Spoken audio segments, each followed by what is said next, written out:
ग्रंथराज भागवतम की जय। श्रील व्यासदेव की जय। श्रील शुकदेव गोस्वामी की जय। श्रील प्रभुपाद की जय। श्री श्रीमद् जयप्रकाश गोस्वामी गुरु महाराज की जय। बहुत प्रेमानंद हरि हरि बोल।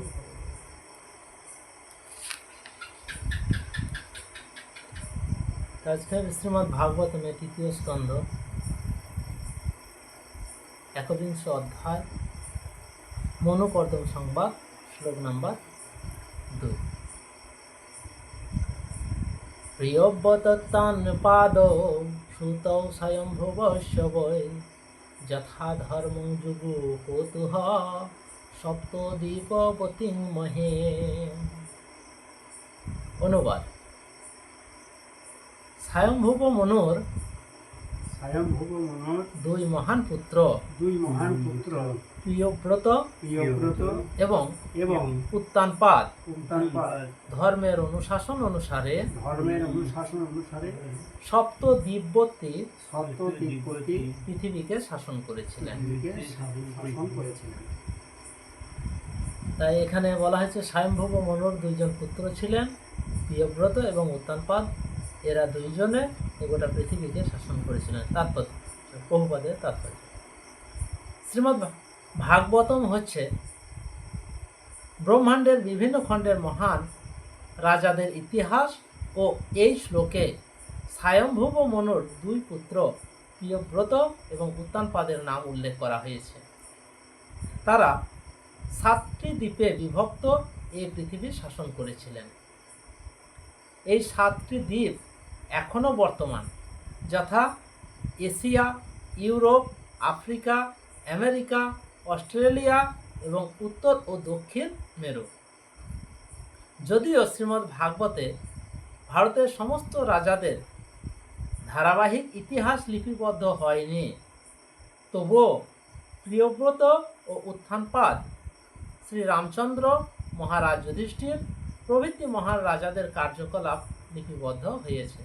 কেননা এই প্রকার পুণ্যবান রাজাদের কার্যকলাপ শ্রবণযোগ্য এবং তাদের ইতিহাস পাঠ করে মানুষ লাভবান হতে পারে।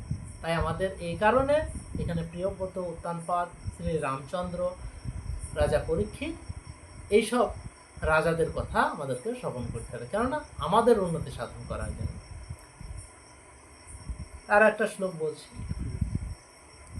তস্য বৈদুহিতা ব্রহ্মন্দে বহিতীতি বিশ্রুতা পত্নী প্রজাপতে রুক্তা কর্দমস্য তয়া নঘ। অনুবাদ: হে পবিত্র ব্রাহ্মণ, হে নিষ্পাপ, আপনি দেবহূতি নামক তার কন্যার বিষয় বর্ণনা করেছেন, যিনি ছিলেন প্রজাপতি কর্দমের পত্নী। তাৎপর্য: এখানে স্বয়ম্ভুব মনুর কথা বলা হচ্ছে, কিন্তু ভগবদ গীতায় আমরা বৈবস্বত মনুর সম্বন্ধে শুনেছি। বর্তমান যুগটি বৈবস্বত মনুর যুগ। স্বয়ম্ভুব মনু পূর্বে পৃথিবী শাসন করেছিলেন এবং তার ইতিহাস বরাহ কল্প থেকে, বা যখন ভগবান শ্রী বরাহ রূপে আবির্ভূত হয়েছিলেন তখন থেকে শুরু হয়। ব্রহ্মার একদিনে 14 মনুর আবির্ভাব হয় এবং প্রতিটি মনুর জীব দশায় কোনো বিশেষ ঘটনা ঘটে। ভগবদ্গীতায় বর্ণিত বৈবস্বত মনু স্বয়ম্ভুব মনু থেকে ভিন্ন। তাই এখানে যে দুইজন মনুর কথা বলা হলো, বৈবস্বত মনু এবং স্বয়ম্ভুব মনু, দুইজন মনু হচ্ছেন পৃথক, আলাদা। তা ব্রহ্মার একদিনে 14 মনুর মানে 14 জন মনুর আবির্ভাব ঘটে। আর প্রতিটা জীবের দশায়, তাদের যে জীব দশা মনু, সেই জীব দশাতে এক এক মনু এক এক রকম ঘটনা ঘটে, সেই কথাটা এখানে বলা হয়েছে।